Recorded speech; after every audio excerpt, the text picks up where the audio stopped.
President. Senator from Colorado. Madam President, I seldom, as you know, rise on this floor to contradict somebody on the other side. I've worked very hard over the years to work in a bipartisan way with the presiding officer, with my Republican colleagues, but these crocodile tears that the senator from Texas is crying for first responders are too hard for me to take. They're too hard for me to take. Because when the senator from Texas shut this government down in 2013, my state was flooded. It was underwater. People were killed. People's houses were destroyed. Their small businesses were ruined forever. And because of the senator from Texas, this government was shut down for politics. Then he surfed to a second place finish in the Iowa caucuses. But we're of no help to the first responders, to the teachers, to the students whose schools were closed, with a federal government that was shut down because of the junior senator from Texas. Now, it's his business, not my business, why he supports a president who wants to erect a medieval barrier on the border of Texas, who wants to use eminent domain to build that wall, who wants to declare an unconstitutional emergency to build that wall. That's the business of the senator from Texas. I can assure you that in Colorado, if a president said he was going to use eminent domain to erect a barrier across the state of Colorado, across the Rocky Mountains of Colorado, he was going to steal the property of our farmers and ranchers to build his medieval wall, there wouldn't be an elected leader from our state that would support that idea. Which goes to my final point. How ludicrous it is that this government is shut down over a promise the President of the United States couldn't keep. And that America is not interested in having him keep. This idea that he was going to build a medieval wall across the southern border of Texas, take it from the farmers and ranchers that were there, and have the Mexicans pay for it, isn't true. That's why we're here.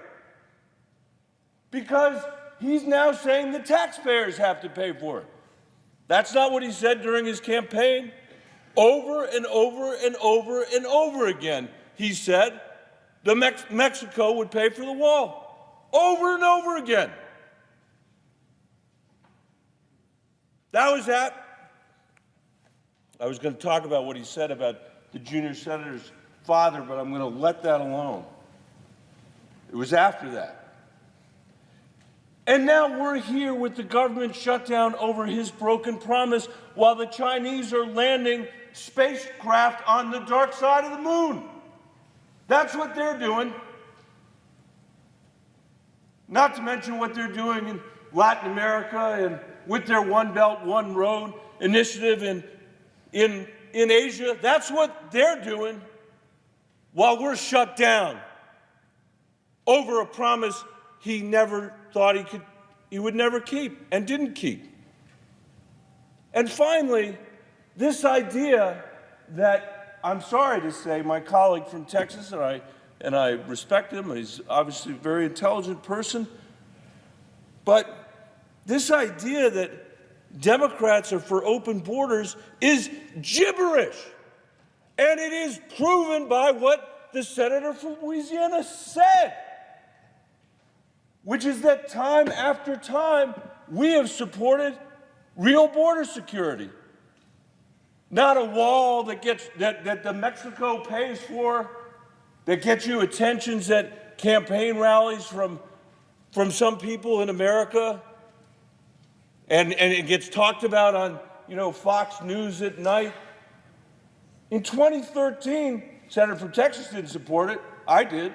In 2013, We passed a bill here in a bipartisan way. It got 68 votes. It had $46 billion in border security in it. 46! Not $5 billion for his rinky-dink wall he's talking about building. $46 billion of border security.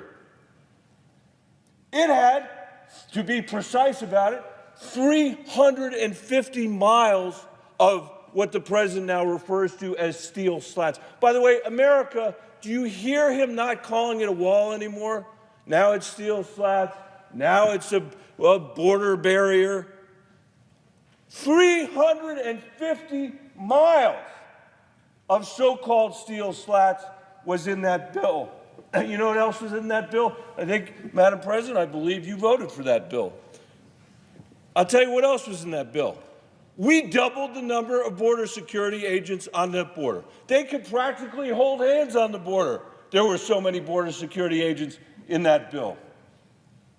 We had billions of dollars of drone technology so that we could learn from what we've learned in Afghanistan and other places and see every single inch of that border. Every inch. We had internal security in that bill so that small businesses and farmers and ranchers don't have to be the immigration police. So that finally in America, we can actually know who came here legally on a visa but overstayed their visa, because 40% of the people in this country that are undocumented are here who came legally and overstayed. We still can't do that in America because that bill passed the Senate, but it couldn't get a vote in the House because of the stupidest rule ever created called the Hastert Rule, named after somebody who's in prison, that has allowed a minority of tyrants in the Congress to bring a Democratic president low, President Obama, who they didn't let do anything, and to ruin the speakership of John Boehner, and to allow Paul Ryan to almost accomplish nothing while he was Speaker except leaving this place in a government shutdown. The so-called Freedom Caucus. And the so-called Freedom Caucus has had a veto around this place for 10 years, Madam President. Completely distorted the Republican Party here. If I do say so myself, that may sound presumptuous, but I know a lot of Republicans in Colorado who don't agree with almost anything that the Freedom Caucus has stood for. Yet they have had a veto on good bipartisan legislation passed by the United States Senate. So I'm not going to stand here and take it from somebody who shut the government down while my state was flooded, or from a president who's saying he wants $5 billion to build some antiquated medieval wall that he said Mexico would pay for, when I helped write and voted for a bill that actually would have secured the border of the United States of America.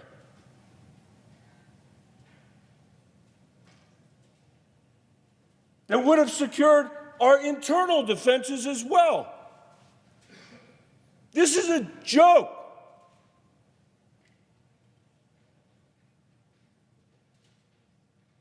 And the fact that it consumes, the cable networks all night, every night, and all the rest of it, this government should be open. We can debate whatever it is we want to debate.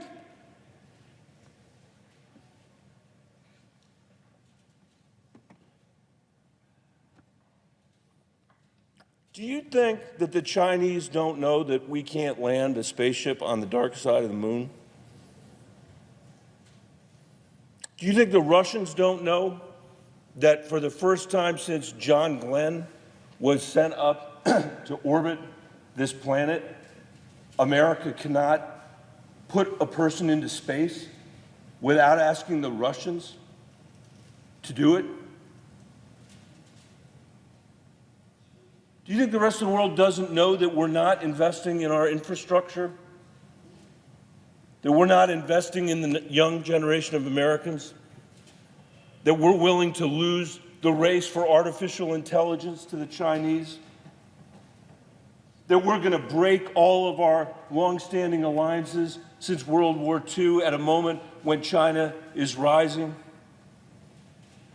That China's GDP has quadrupled since 2001, tripled since 2003, doubled since 2009. Do we think that no one in the rest of the world knows all of that about us?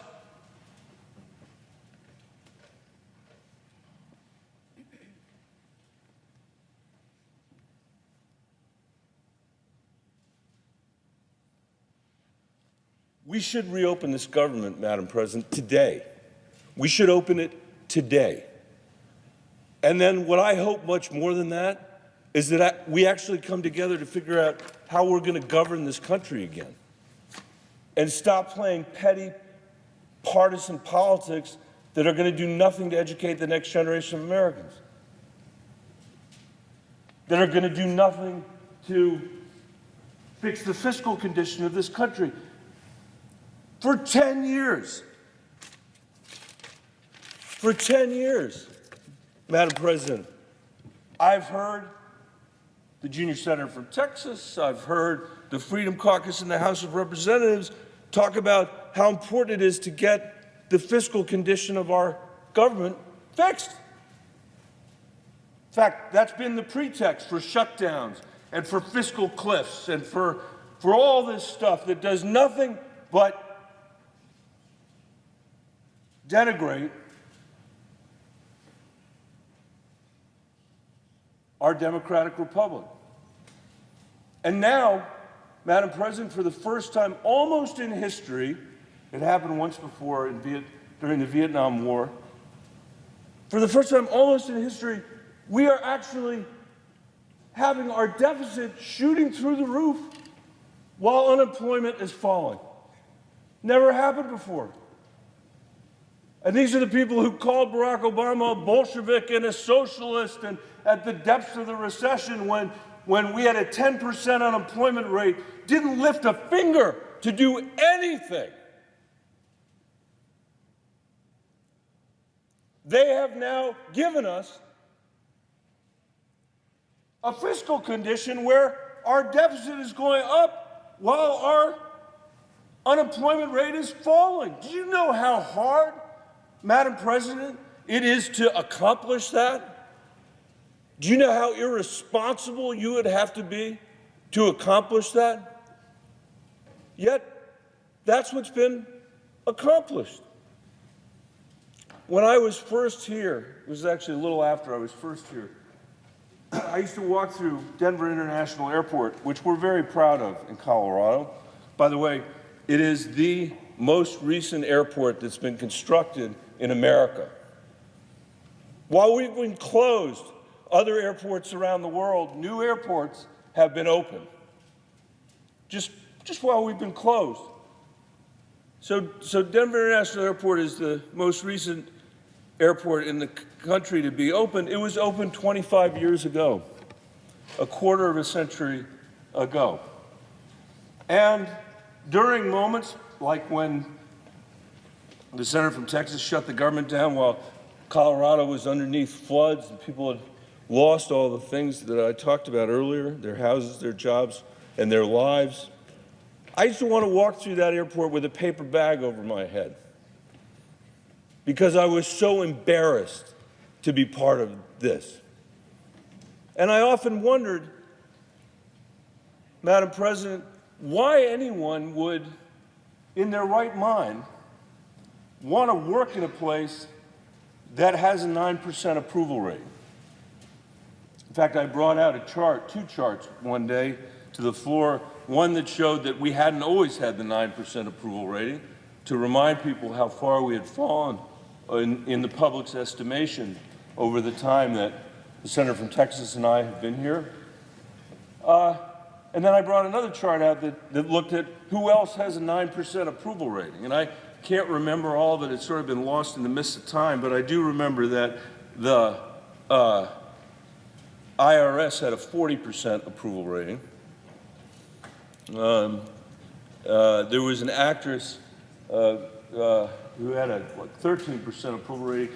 More people wanted America to be a communist country, 11%, than approved of this country. And Fidel Castro had a 5% approval rating, which was lower than our 9% approval rating. He was the only one who had a lower rating than that. And so my question often was, why would anybody want to work in a place that has such a low approval rating? And why would they want to behave in a way that only made matters worse? And I'm sorry to say this, Madam President, but there is an answer. If you think you have been sent here to dismantle the federal government, which I have lots of problems with, this federal government. I don't think it does a lot of things very well. And as a Westerner, I certainly believe we need to not be in the business of defending bad government. We need to be improving the government. But if you think your job is to dismantle it, as the Freedom Caucus does, in my view, then a 9% approval rating suits you just fine, because you get to go home and say, see how terrible all those guys are? See what idiots all those guys are? While you're taking your pay, while the federal workers are not getting paid, while you're keeping your job, while they're losing their job. And there has been an effort, not just to dismantle the federal government, but to separate it from the American people. To claim that it's someone else's, or that because it's corrupt, and in many ways I think it is. I believe it is. I believe this place is one of the most corrupt parts of the whole thing.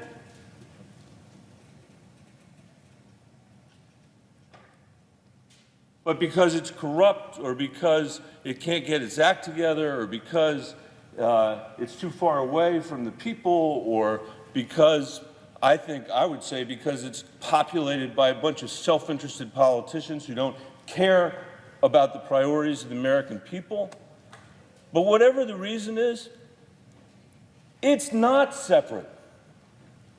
It is not separate.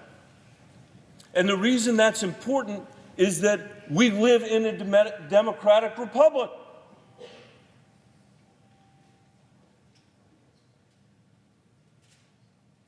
And the founders of this country, who did two things that had never happened in human history. They led a successful armed insurrection against a colonial power in one generation. And they formed a democratic republic whose Constitution was ratified by the people who would live under it. And what they knew, because they were Enlightenment thinkers, or I should say not what they knew, what they believed, because they had only bad examples from which to draw when they sat there in Philadelphia writing that Constitution. But what they knew was, in a republic, we would have disagreements. That was their expectation. And their belief was that out of those disagreements, we would and by the way, they knew we'd have disagreements because they had disagreements. And they failed on some very important things, it has to be said. They perpetuated human slavery because they couldn't come to an agreement about that. And other people who I think of as founders just as important, just as significant as those founders, ended the enslavement of human beings in America and did other important things, like make sure my daughters had the right to vote. Those people also are founders. But what they believed at their core was that through our disagreements, we would forge more imaginative and more durable solutions than any king or tyrant could come up with on their own. That was their belief. That was their expectation. And I would say our country, in many ways, has eclipsed any expectation they ever had of what America would become. For the moment, we're the richest country in the world. We have the greatest capacity for self-defense of any human population in the history of the world. We are far more democratic and far more free, with all of our imperfections, than they would have ever imagined, and probably than most of them would have ever wanted. We are the longest lived democracy in human history.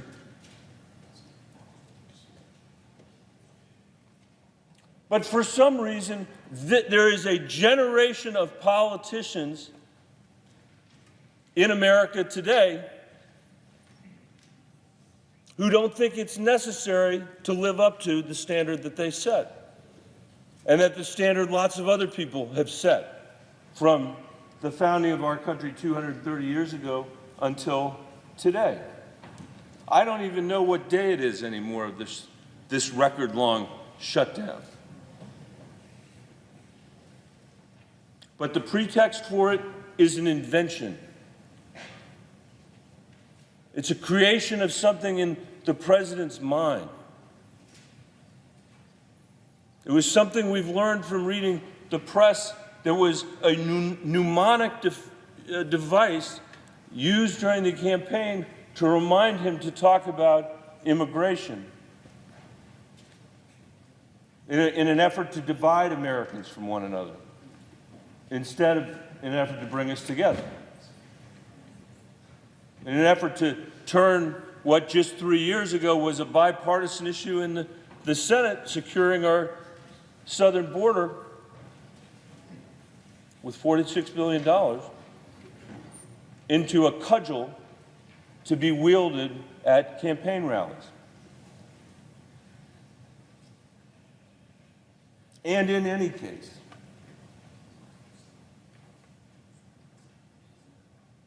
the least we could do while we have these shabby disagreements that aren't worthy of our predecessors, are not worthy of the state I represent, which is a third Democratic, a third Republican, and a third independent, are threatening to make our generation, the first generation of Americans, to leave less opportunity, not more, to the people coming after us. A generation of politicians who are openly suggesting that America's role in the world should be diminished. The least we could do is reopen our government and stop pursuing the self-inflicted harm that it creates to have hundreds of thousands of federal workers out of work and not being paid, not able to support their families, while we continue to stand on this floor having mindless arguments that are going to do nothing to advance the future of our country.